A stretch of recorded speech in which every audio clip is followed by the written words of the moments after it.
Assalamualaikum warahmatullahi wabarakatuh.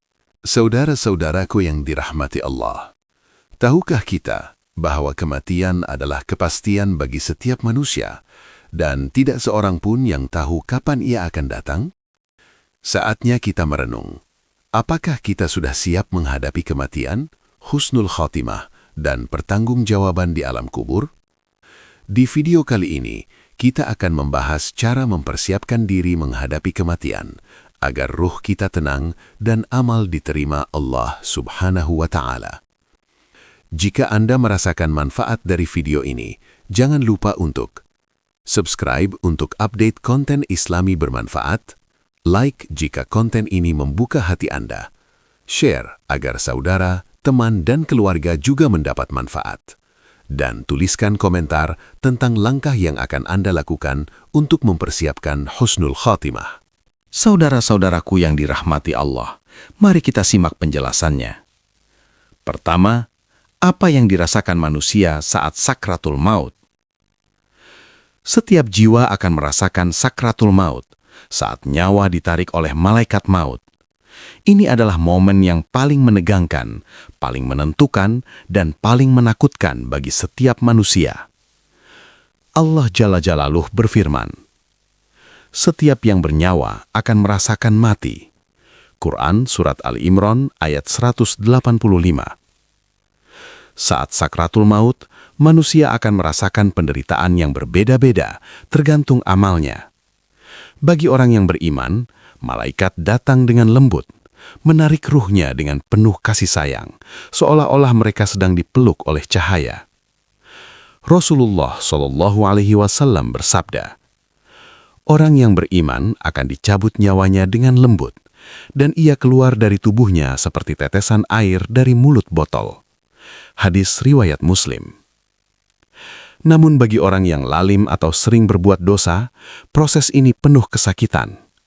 Malaikat datang dengan kasar, menarik ruhnya, dan seakan-akan seluruh tubuhnya dipenuhi penderitaan. Rasulullah bersabda, "Orang yang berdosa dicabut nyawanya dengan kasar, dan ia merasakan penderitaan yang luar biasa." Hadis riwayat Muslim. Di saat itu, hanya amal soleh yang menyelamatkan, harti, doa keluarga, dan zikir yang diamalkan semasa hidup. Inilah saat jiwa manusia benar-benar menghadapi pertanggungjawaban antara rahmat Allah atau azabnya. Maka saudara-saudaraku, mari kita persiapkan diri kita sekarang. Tingkatkan amal soleh, perbanyak zikir, bersihkan hati dari dosa, dan selalu memohon ampunan Allah. Sebab sakratul maut pasti datang, cepat atau lambat, siap atau tidak siap. Kedua, bagaimana malaikat maut mencabut ruh? Malaikat maut, yaitu Israil alaihissalam, adalah makhluk Allah yang ditugaskan khusus untuk mencabut ruh setiap makhluk hidup. Allah Subhanahu wa Ta'ala berfirman, "Katakanlah, ruh itu termasuk urusan Tuhanku, dan tidak seorang pun yang mengetahui ruh itu selain Dia." Maka, cara malaikat mencabut ruh sepenuhnya atas izin Allah. Rasulullah SAW menjelaskan perbedaan pengalaman antara orang beriman dan orang kafir. Bagi orang beriman, malaikat datang dengan penuh kelembutan dan rahmat. Ruh dicabut dengan mudah, seolah-olah keluar seperti tetesan air dari mulut botol. Tubuh terasa ringan, tidak sakit, dan hati tenang. Bagi orang kafir atau pelaku dosa besar, malaikat mencabut ruh dengan keras dan kasar. Ruh seakan-akan tertarik dengan kekuatan yang menyakitkan seluruh tubuh. Tubuh terasa berat dan penderitaan sangat nyata. Rasulullah SAW bersabda, "Ada dua golongan manusia yang dicabut ruhnya, yang satu dicabut dengan lembut dan yang satu dicabut dengan keras. Orang yang beriman dicabut ruhnya dengan lembut, sedangkan orang yang berdosa dicabut dengan keras sehingga seolah-olah ia ingin melawan pencabutnya." Yang menarik, proses ini tidak bisa ditunda atau dihindari. Malaikat maut selalu datang tepat waktu sesuai ketetapan Allah dan hanya Allah yang mengetahui detik-detiknya.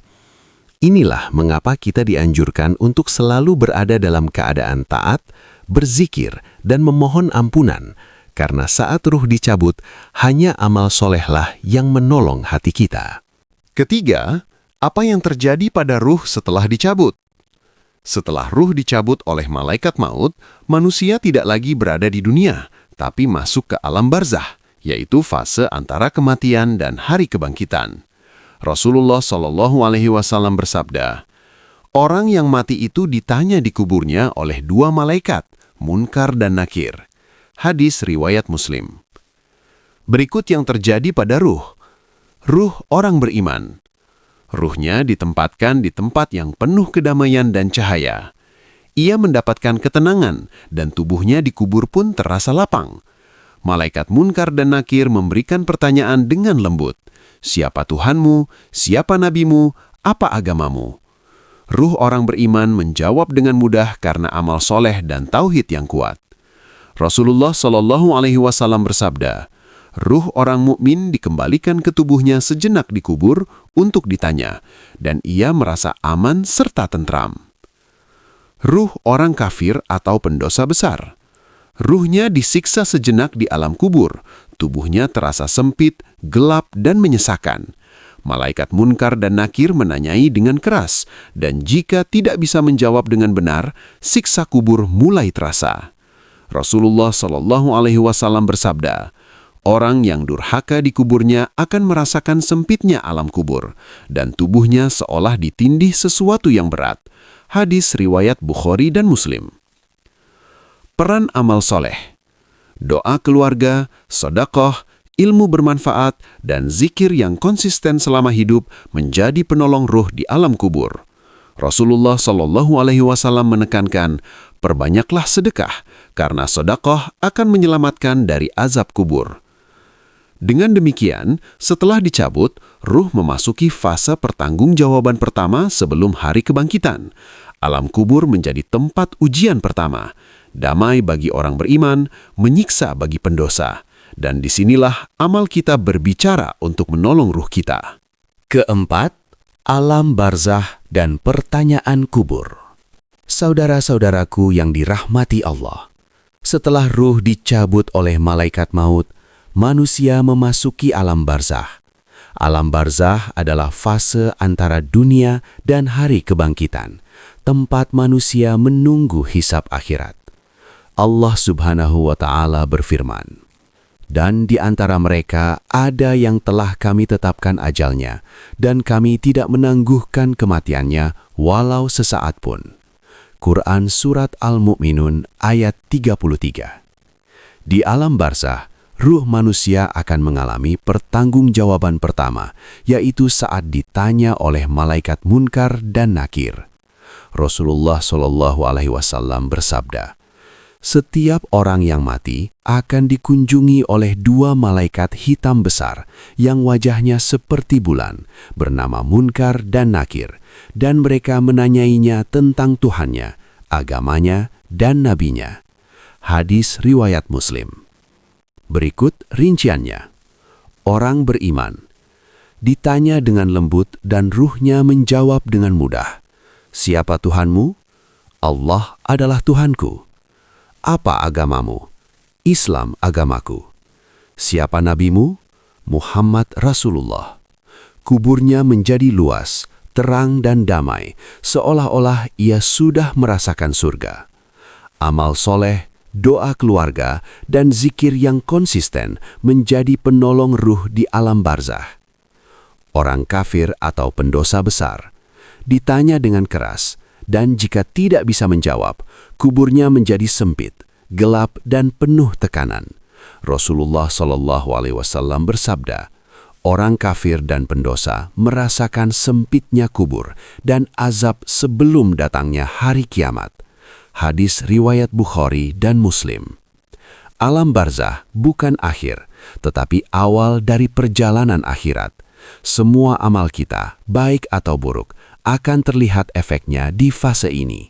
Maka selama hidup, perbanyaklah amal soleh, sedekah, zikir, dan doa agar ruh kita mendapatkan ketenangan saat menghadapi pertanyaan kubur.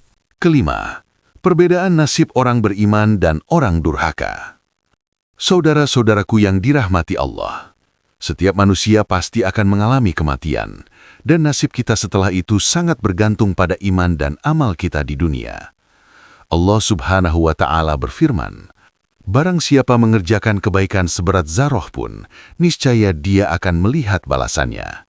Dan barang siapa mengerjakan kejahatan seberat zarah pun, niscaya dia akan melihat balasannya."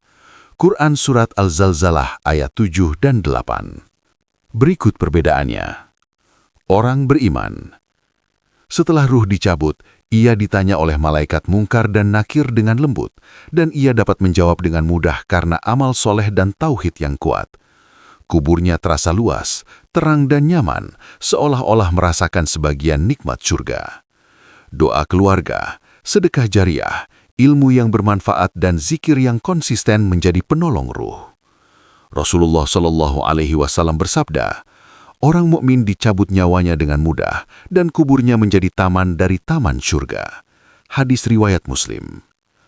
Orang durhaka atau pendosa besar ditanya oleh malaikat dengan keras, dan jika tidak bisa menjawab, kuburnya menjadi sempit, gelap dan penuh penderitaan. Ruhnya dicabut dengan kasar dan tubuhnya terasa tertekan. Segala amal dunia yang tidak disertai iman atau taubat tidak bisa menolongnya. Rasulullah Shallallahu Alaihi Wasallam bersabda, "Orang yang berdosa dicabut nyawanya dengan kasar, dan ia merasakan sempitnya kubur dan azab sebelum datangnya hari kiamat." Hadis riwayat Muslim. Inilah pelajaran penting. Kematian bukan hanya perpisahan dari dunia, tapi awal dari pertanggungjawaban. Orang beriman menikmati ketenangan dan rahmat, sedangkan orang durhaka merasakan penderitaan dan penyesalan. Maka saudara-saudaraku, mari kita perbanyak amal soleh, bersihkan hati dan istiqomah dalam ibadah, agar kita termasuk orang yang selamat di alam barzah dan akhirat. Keenam, tanda-tanda husnul khatimah dan su'ul khatimah. Saudara-saudaraku yang dirahmati Allah, hidup manusia di dunia tidak hanya tentang hari ini, tetapi juga tentang akhir hidupnya. Rasulullah Shallallahu Alaihi Wasallam bersabda, "Sesungguhnya amal terakhir yang dilakukan seorang hamba akan menolongnya di akhirat." Hadis riwayat Ahmad. Akhir hidup yang baik disebut husnul khotimah, sedangkan akhir hidup yang buruk disebut su'ul khotimah. Berikut tandanya. Tanda-tanda husnul khotimah, akhir yang baik. Iman yang kuat hingga detik terakhir. Hati tetap beriman dan bertawakal kepada Allah sampai ruh dicabut. Banyak amal soleh. Salat, sedekah, zikir, membaca Al-Quran, dan ilmu yang bermanfaat. Menjaga hubungan dengan Allah dan manusia. Menjaga silaturahmi, memaafkan orang lain, dan menjauhi dosa. Rasa tenang saat menghadapi kematian. Rasulullah Shallallahu Alaihi Wasallam bersabda, "Orang yang mati dalam keadaan beriman dan istiqomah akan dicabut nyawanya dengan lembut dan tenang." Hadis riwayat Muslim. Tanda-tanda su'ul khotimah, akhir yang buruk. Hati jauh dari Allah, sering berdosa, lalai dalam ibadah, dan menunda taubat. Rasa takut atau gelisah saat kematian. Rasulullah Shallallahu Alaihi Wasallam bersabda, "Orang yang berdosa dicabut nyawanya dengan kasar, dan ia merasa sempit dan gelisah." Hadis riwayat Muslim. Kurangnya amal soleh atau penyesalan mendalam di akhir hayat. Dunia lebih dicintai daripada akhirat, sehingga ruh lemah menghadapi sakaratul maut. Tertipu oleh dunia dan harta. Hati lebih bergantung kepada dunia daripada Allah, sehingga su'ul khatimah menimpa. Saudara-saudaraku, husnul khatimah adalah impian setiap mukmin, dan su'ul khatimah adalah peringatan bagi setiap manusia. Oleh karena itu, mari kita perbanyak amal soleh, berzikir, dan istiqomah dalam kebaikan, agar saat ajal datang, kita termasuk orang yang husnul khatimah. Ketujuh, amalan yang menyelamatkan di kubur. Saudara-saudaraku yang dirahmati Allah, setelah kematian, ruh manusia memasuki alam kubur, tempat pertanggungjawaban pertama sebelum hari kiamat. Rasulullah Shallallahu Alaihi Wasallam bersabda, sesungguhnya orang yang mati akan ditanya di kuburnya dan amalnya menjadi penolongnya. Hadis riwayat Muslim. Berikut beberapa amalan yang bisa menyelamatkan dan menenangkan ruh di kubur. Pertama, zikir dan amal soleh. Orang yang rutin berzikir, membaca Al-Quran, dan melakukan amal soleh akan merasakan kedamaian dan cahaya di kuburnya. Rasulullah Shallallahu Alaihi Wasallam bersabda, perbanyaklah sedekah, karena sedekah akan menolongmu dari azab kubur. Hadis riwayat Ahmad. Kedua, sedekah jariyah. Amal yang terus memberi manfaat setelah kita wafat, seperti sedekah untuk masjid, sumur, atau ilmu yang bermanfaat, akan terus menjadi penolong di alam kubur. Rasulullah Shallallahu Alaihi Wasallam bersabda, jika seseorang meninggal, amalnya terputus kecuali 3. Sedekah jariyah, ilmu yang bermanfaat, dan anak soleh yang mendoakannya. Hadis riwayat Muslim. Ketiga, doa dari keluarga dan orang yang masih hidup. Doa anak, keluarga, dan sahabat yang soleh menjadi penolong utama di alam kubur.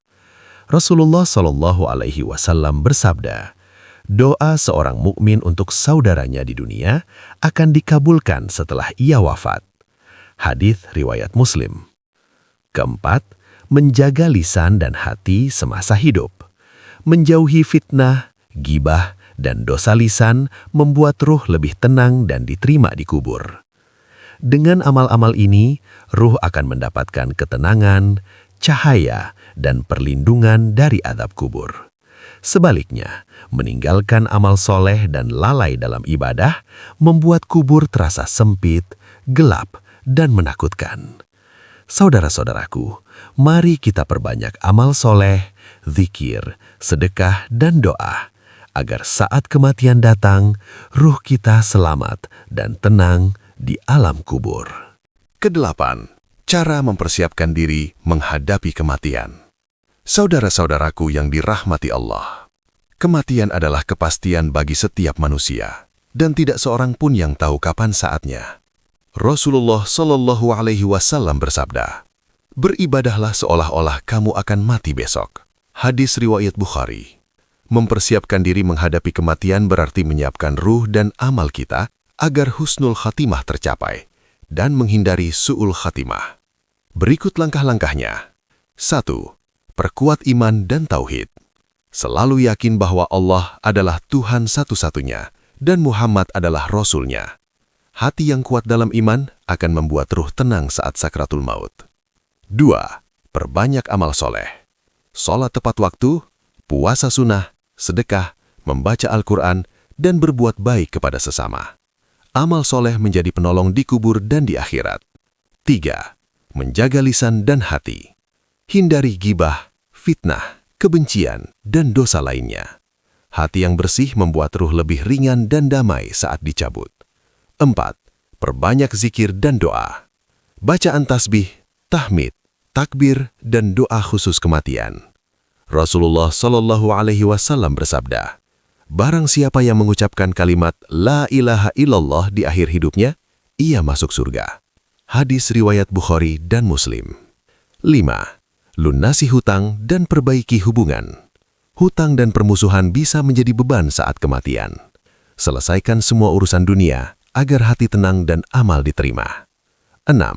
Bersedekah dan menyiapkan amal jariyah. Amal yang terus memberi manfaat seperti sedekah jariyah, ilmu yang bermanfaat, atau anak soleh yang mendoakan. Ini akan menjadi penolong ruh saat berada di alam kubur. Saudara-saudaraku, kematian bisa datang cepat atau lambat, siap atau tidak siap.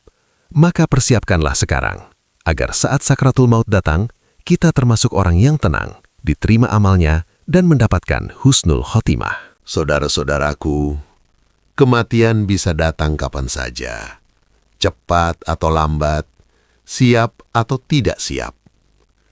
Persiapkan diri kita dengan iman, amal soleh, zikir, sedekah, dan hati yang bersih. Semoga Allah Subhanahu wa Ta'ala menjadikan kita termasuk orang yang tenang di kubur, diterima amalnya, dan mendapatkan husnul khotimah. Wassalamualaikum warahmatullahi wabarakatuh.